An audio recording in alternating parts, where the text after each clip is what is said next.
Hi everyone. I hope that you're hearing me well. Are you? Okay, perfect. Hope that you're all having a great time here at Global Games Show. I'm Asal, Alizade, and I'm so happy to be here today. I'm co-founder and CEO of Blocklogica Labs. We are an accelerator and fundraising hub here in Dubai. And I'm honored to moderate this fireside chat with two amazing, active people in the gaming industry. And we're going to have an interesting chat about the intersection of AI and gaming and how that will evolve the economic growth. So before we jump into the subject, let me get an introduction from you. I would appreciate it if you start, Kristina, with just telling us a bit about yourself and what you do. Sure. Hi, everyone. It's so nice to see you here. I'm happy to be part of this panel. I think AI has been discussed in gaming so many times, but I'm still sure there are some things we can add to it, right? Yeah. So, yes, my name is Kristina. I'm managing partner of Global Gaming Hub. It's one of the activities which I'm doing. However, there are a couple of others. In general, my big focus on enabling this region when it comes to gaming. So I work a lot with the different accelerators. We launched a couple of our own programs. I'm based between Dubai and Riyadh. So just actually recently moved back from Riyadh to Dubai. Been in the region since working with the region since 2015. So working, I would say, with the three different tiers of companies. So startups, early stage companies, helping them to break through. So strategizing their journey, helping them to strategize, become the globally loved IPs. Then large multinationals. So think of the companies which might not yet have established their headquarters, let's say in one of the Middle East countries. So we will be the ones helping them building the bridges, and then working closely with different government initiatives. One of them, if you heard of App Olympics, which is the initiative by under the patronage of the Dubai Crown Prince Sheikh Hamdan and Dubai Chamber of Digital Economy, along with Entrepreneur Middle East. This initiative is designed in order to source the most promising early stage ideas and companies all around the world, bring them to Dubai. And then one of the nominations this year is actually around gaming. So I would be one of the juries and taking part in this.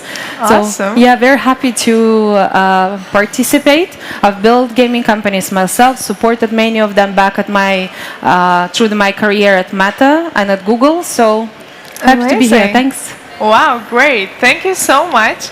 And Ahmed, please. My name is Ahmed Fouad. I'm originally from Egypt. I founded my own studio from 2016, game studio. We have two titles. One of them is Night of Flight, is an action-adventure RPG game. We released it at the time of COVID-19, so we held our project and moved to another project. We relocated to UAE from 2021. We have our own game now, multiplayer online arena game, inspiration from Overwatch. The game is supposed to be released soon. I have more than 10 years in experience in game industry, an operation guy. I come from development part, and also my now because all now using AI to post as operation development of game development. So my talk or speech today, we're focusing how to using AI in the game development, especially in game development. Awesome. Thank you so much, Ahmed. Honestly, for myself, my main area of focus is blockchain and Web3, and that's why I mainly am involved in games and gaming industry when it comes to the combination between blockchain and gaming. So from you, I see that you are really native people in the gaming, like traditional gaming industry, and I would love to hear from you. What are the trends that currently you're seeing in the market? What are the new updates in the market, and how is this industry evolving recently? Kristina, I guess you can go first. Yeah, sure. Oh, I think there's a lot of things in gaming happening, and especially if we touch upon, how it's bridging between Web 2 and Web 3, but I wouldn't go into that too much. I think we had amazing speakers over the last 2 days covering this part, but let's talk about Web 2 primarily. So in general, seeing how early stage companies or even one or two people in these studios are now achieving great, wish list ratios and are able to launch products globally. I think that's amazing, and I do think it's in a lot of those activities or success, the AI played a very serious role. Sure. So we definitely can move to the AI part talk a bit later on, but from what I'm seeing here in the region, it's basically attracting a lot of attention because we heard a lot of different initiatives here which are designed in order to support gaming companies. Everyone says that the gaming is a new thing here, which is not really the case, right? We know a lot of great companies which been here for many years, where people have very senior experience. So right now, I do think it's kind of a very important for people get together, especially here, and connected, and all of the gatherings like this or other community events are important because those people who are entering the market interested in programs, fundraising, or finding the talent, I would say the best way to get it is kind of get the support of people who are based or being based here so they can get navigation, right? Because sure. I guess you can confirm the market is very different to many other markets. I would say a lot of founders from the get-go planning to diversify their portfolio. So before you would see a lot of focus that being focused on one specific genre or one specific platforms. However, right now I see more and more studios which are way more diverse, and they don't only do their own IPs, but they simultaneously think of working with other IPs and going to cross-platforms. So mobile, PCs, thinking of the VR as well, thinking of working with large IPs like BMW implementing the games, or doing something which is more games as a service. So considering the current economy and the in general fundraising scene and what is happening, I would say a lot of studios need to find very creative way of generating revenues, as well as bringing resources in order to whatever for user acquisition, right, or for the in general expansion. So they have to become very creative, and that's how balancing this, your own IP with developing or doing outsourcing job can actually help to balancing out. Yeah. You mentioned lots of great points that I'm going to get back to it, but before that, Ahmed. Okay. What I'm talking about here, about using AI inside the game. How can you use AI inside the game? Building the game using AI. Okay. And the AI is not it's already used it in the past, building our own NPC navigation paths that we help the non-playable character to navigate inside the scene. And also we use AI like chasing enemy or whatever. This is in the past. But now everything is supposed to be we personalize the NPC. He can have emotion, like Last of Us Part 2. Yeah. It have emotion, can interact with you. It can adapt to the gameplay. If you are, for example, if you are frustrated, it's too hard, the game is so hard, what I have to do? Okay? The adaptive AI will make the game easy for you, or it changes the environment to calm you down. So we will use it in the gameplay, and also for building the environment and building character. For example, now building procedure living, procedure environment using the AI. Now will make the indie studio, a small studio, can generate a big content, and they can compete with the big companies. And also can use AI also for monetization, and also analyze the behavior of players inside the game. That I think how to use the tool right now. I know that many artists, especially artists in the game environment, in game industry, already scared and fear about what is that AI will take their jobs. No, we need more jobs. We need more AI engineering to building AI tools. Small studio want to make game, small or big studio want to make games so fast. How we make it?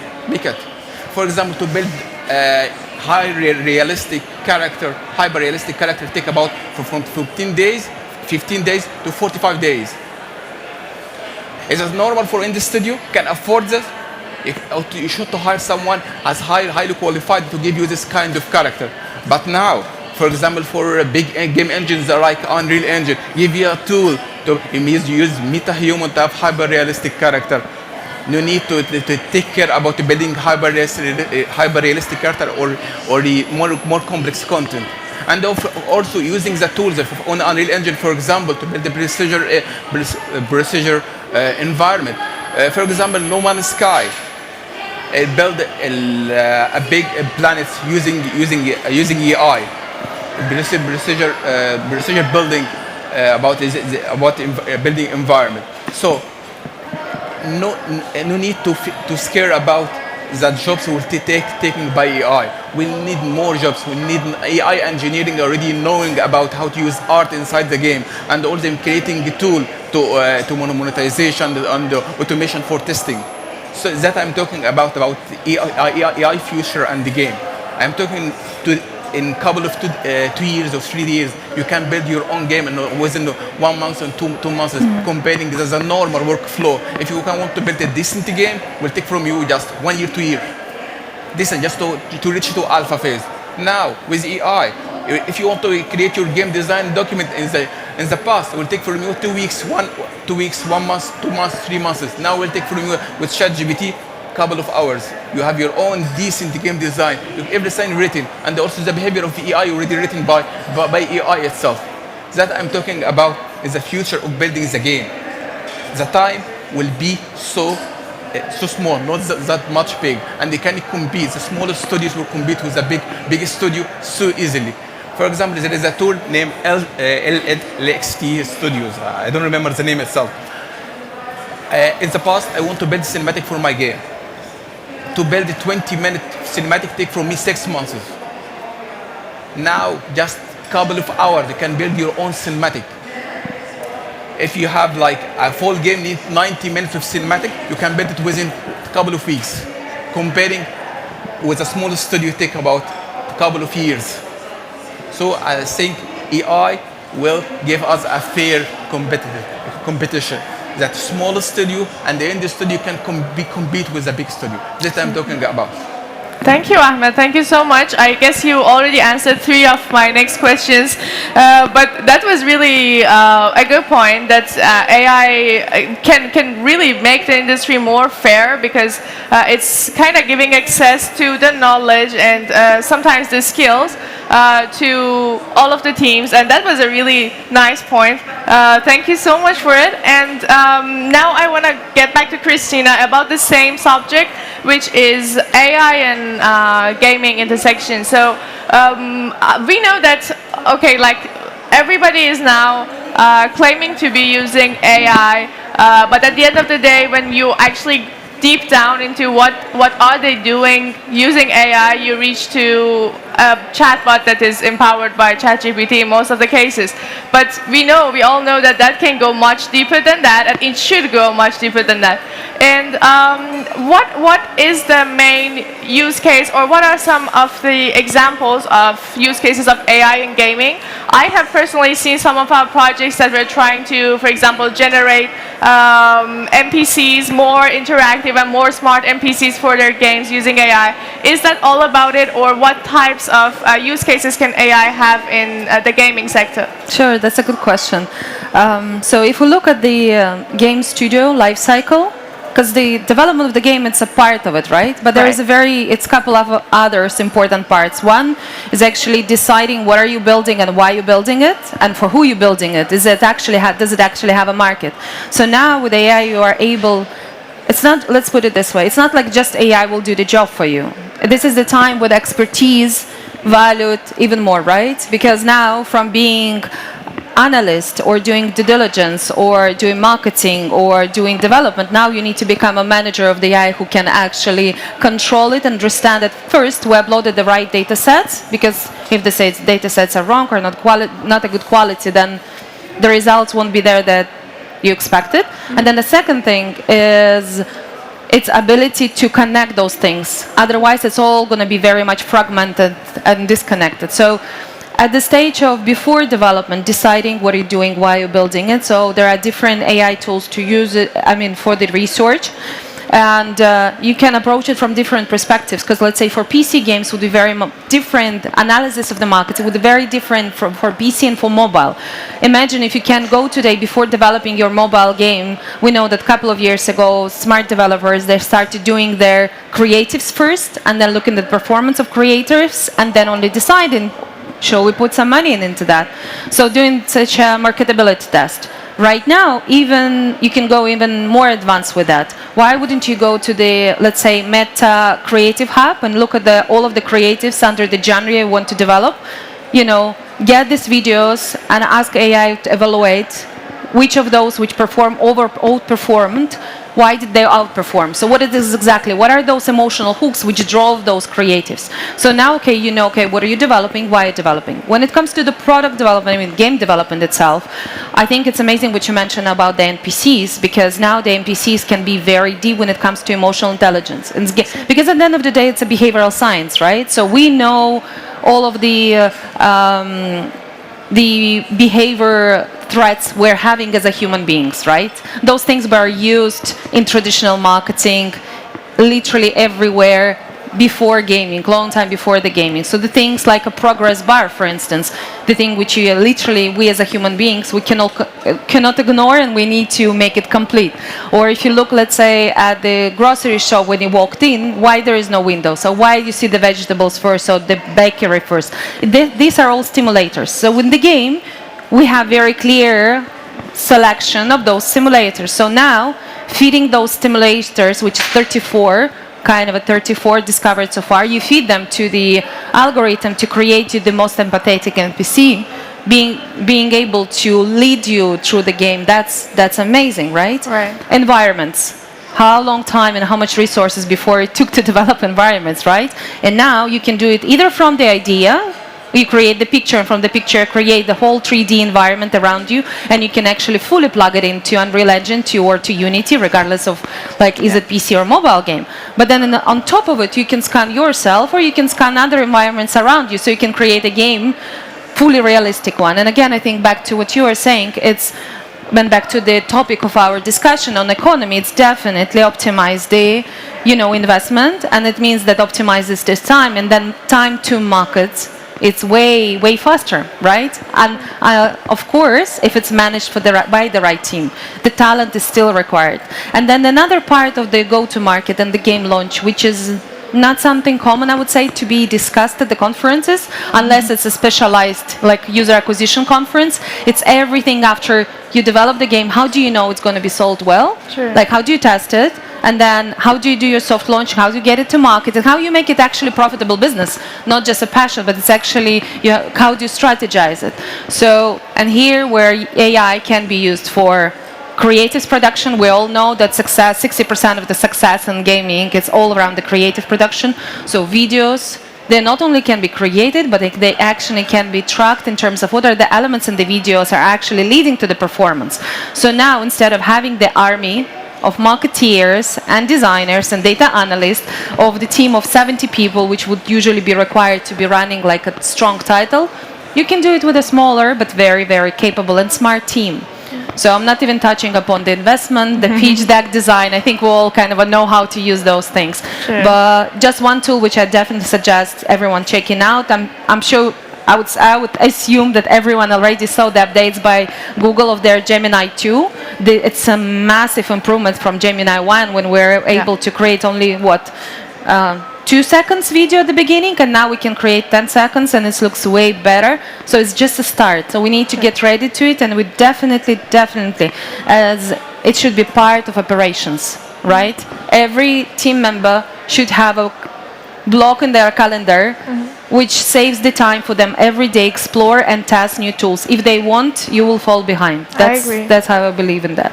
True. Thank you so much for the points. Yeah, it's crazy how previously having a game that has an unlimited universe was kind of, a dream. For sure. But now it's pretty easy to have it, and really it's the start, and we will see a lot more. Ahmed, what challenges do you see in it though? Is there any challenges in terms of scalability or even regulation side? Because sometimes we are talking about AI and emotions, and the ethical side enters the conversation. There are also regulation limitations. So are there any challenges that you're facing currently? Yes, especially for scalability.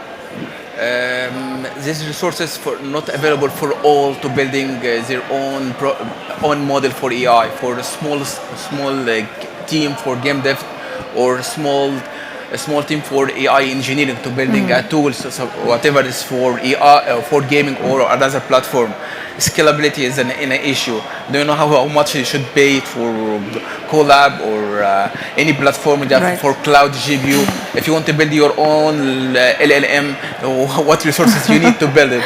But it's already huge resources. For example, I tried sometime to train my model for computer vision.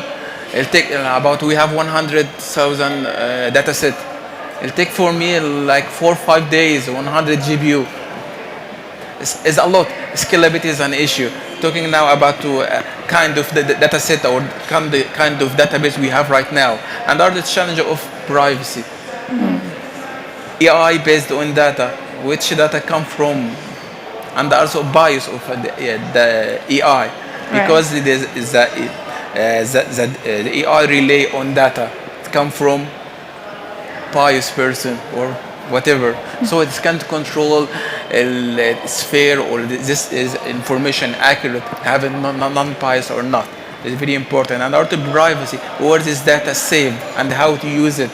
For example, for images, no one you can use the image in stable diffusion or AI tools for generative AI, and nobody will know. If you write an article already, you use it and indexing with Google, you're not sure that Google will not use this data. For example, for GitHub, okay, I think all your code as a public code already exists there. Are you sure about your privacy? Already the AI now can search on the internet and get data. Sure. For example, for when sometime I'm so lazy, I write a code to ChatGPT and told me, okay, optimize my code, and then give him a API key. I am sure about it. I forget and give him my API key or my secret for RSA for my application, my app. What I don't know where is this data will be stored. Exactly. For example, if I have a conversation with ChatGPT and communicate with him with an complicated idea about enhancing AI. I am sure that he is not using my data or not. I am sure. So regulation is supposed to control in that. Supposed using AI will be a safe place for all. True. Yeah, I agree. I mean, we're early in it, and that's why, I mean, it's expected to have scalability issues. And also privacy is a really, really important part, I think. That's where I can jump in. And I know that probably you're not a big fan of blockchain, but that's where encryption and zero knowledge can come to help. But jumping from that side, we still have to discuss the economic growth. We currently see that gaming is going much more than entertainment, and gaming is now an important part of many other industries. Gamification is an important part of any product, and gaming is entering education, retail market, and many different markets. So how do you see AI and gaming help the economic growth? Do you see that? Do you think that, I mean, okay, we can all say that yes, this will bring lots of new jobs, or just theoretically it should help. But practically, do you actually think that this entrance of AI in this field can help the economic growth? And we don't have much time left, so I hope that we can wrap this up quickly and jump to the next question. Well, that's bad. That's my favorite question. No, please take your time. Yeah, I mean, when it comes to gamification, I'm surprised it's not yet that much used by the e-commerce stores, by banks, etc. Because it's as simple as that. It allows to first guide people through the tasks where usually you will see them dropping, right? It allows to make people do complicated tasks or things which are boring. It's starting from, gamification for the e-commerce to the gamification, or let's say completing code of conduct for your internal at your job, for instance. So I will give you the example. We back at both Matt and Google, we use gamification internally for almost everything, because we constantly were studying and learning new things. So in order to kind of make this learning process more effective and faster, we use gamification for everything. Like in 2015, we all moved from web to mobile. Like my belief, the gamification in general is just a way of engagement, because it is directing people, it's allowing people to enjoy it. The only thing which is concerning me here, it's more like an ethical side, because when your game, let's say back to the gaming, when the game can adjust the old scenario based on your paying power, it means that everyone knows how to lead you your unconsciousness through the game. Then the question is who decides when it's that too much is too much and when too much is too much from gaining and earning from the players. So there should be something like an ethical element of how do we control it. But back to traditional businesses, this is just a very much like a magical wand to solve a lot of revenue issues. Because if you look now at the internet in terms of online commerce websites, what is the best conversion? 2%? From marketing, 5%? 95% of people are dropping. So gamification can easily help to solve this from, staying and buying, into the purchasing and continuous and coming back as well. So, yeah, maybe you would like to add, because I know we wanted to wrap it up. Amazing, Ahmed. Yeah, if you can add some points to this angle. I think related to Web3 and also I mentioned before that there is a fear about privacy. I think Web3 will fix this issue in the future. True. So if interaction with every digital asset that you create it, whatever created with the AI or created by your own self, you can own it using Web3. Smart contract, everything will be easier. You can fix the issue of privacy. And I think Web3 will be a safe place in the future comparing with Web2 right now. So I think the AI will fix a lot of this issue in the future. I agree. I mean, I'm against saying that whatever that is on blockchain will be safe and private, which, I mean, definitely is not true. But yes, exactly. There are specific types of technologies that can solve this problem now, and we are now going much deeper into the zero knowledge based technologies for verification on blockchain. So yes, there is a huge opportunity on that side. We have only a few minutes, let's say, left. So as a Middle Eastern, I will ask you about the region before we finish this. How do you see the region in the ecosystem, the global ecosystem of gaming and AI? I know that you are both based here, so how do you see the activity? How do you see the growth? Well, I think there's a huge opportunity here, and we're still early in terms of we're still like a 1-2% done from the whole potential here. It's just obviously each country in Middle East has their own rules and different programs and very different approaches. My suggestion for those who are not based here, it's to just think of don't treat every country the same. Very different dynamics. So it's better to understand, what are the actual drivers for each country. But when it comes to both AI standalone separately and gaming, considering how many different activities are done here by the governments, obviously it would be logical for this to grow. However, we still need to do a lot of activity in terms of the talent development here. So then the companies will not just come, but they will be able to grow here and create more cases. And by the way, there is a lot of things happening under the radar, a lot of people building in stealth mode. So I'm pretty sure we're going to be hearing about it in the next year or so. Amazing. And Ahmed, from you? I think UAE and Saudi Arabia are already competing about attracting money and talented from here. Talents. Yeah. For example, organization like Abu Dhabi Gaming or the MC, I think, here in Dubai, all competing about attracting a small studio or big studio to come here, or find the talent, find the money and fund, and everything will be available to rise up in here in UAE. Building, for example, this kind of event already in UAE. Okay, it's kind of regionally or MENA region, enriching MENA region with kind of data and the kind of audience coming here and the speakers and many things were coming here in UAE and Saudi Arabia also. So the time now is the issue now, talent. How to attract talent. I know all compete about to get talent from the MENA region. For example, we have here I am come from Egypt. In Egypt and Jordan, we have number of game dev more than other country in the MENA region. But how to attract them to come here and live in UAE or Saudi Arabia? It's very challenging now to get them here. For example, in Egypt, we take for 2 times the biggest global game jam hackathon and the Guinness record for 2 times. So a number of game dev already have resources in MENA region about number of game dev and talented. But how we attract them here? Encourage them about the quality of life, resources, fundraising. I know how. Can I comment?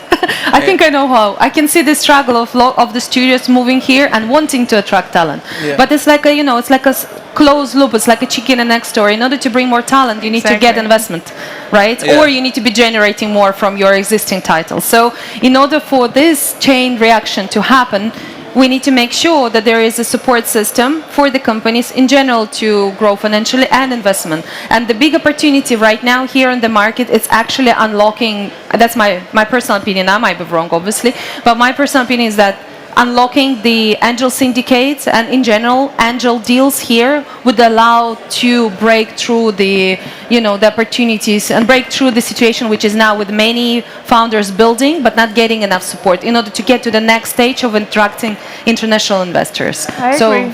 Yeah. Investment maybe. Investment is okay, Definitely. but the issue, the game dev, especially indie studios or indie developer, already don't know about the path to building their own big games or know the workflow of how to attract fund. It's very complicated for them. When they try to negotiate with publishers and investors, sometimes are not interested about the gaming industry, but it's the most risky industry in the world because they can't control if the game is you have high quality game. Okay, comparing for the last game for a CD Projekt, what's happened after releasing? It's a big money already invested, but the game already fail in especially in console. You can't control some. I'm talking to investors sometime 5 years ago. He told me that there is no a secret recipe of successful game. True. As is comparing with a big company, what about the small studios and the small game dev or individual game dev or independent game dev? So it's very challenging for them to give them a pass. If there is more accelerator program, okay, we'll take them. Okay, they can build a game. Give him a good idea with monetization model. Okay, they can build it. Give him money. Give you a game. Straightforward. So they don't want to involve it in marketing or monetization. It's very hard for them. But for accelerator program, whatever it's here in UAE and in Saudi Arabia, push them to front to building their own. And all using a more AI tool will accelerate this process. Will not take that a long time, a small time. Have your game, get it in the market. You have already fund to really. Yeah, definitely. I think it is a matter of chicken and egg, but the funding and the regulation usually come first, and then the talent follows. So I feel like we are now in this stage that we have lots of angels, we have the funding, fortunately in the region, and there is a war of talent, I can say, but I believe that environment is correct and the talent will move here as well. So thank you so much for your insights. It was such a great fireside chat together. I really enjoyed it, and I hope that you have enjoyed it as well.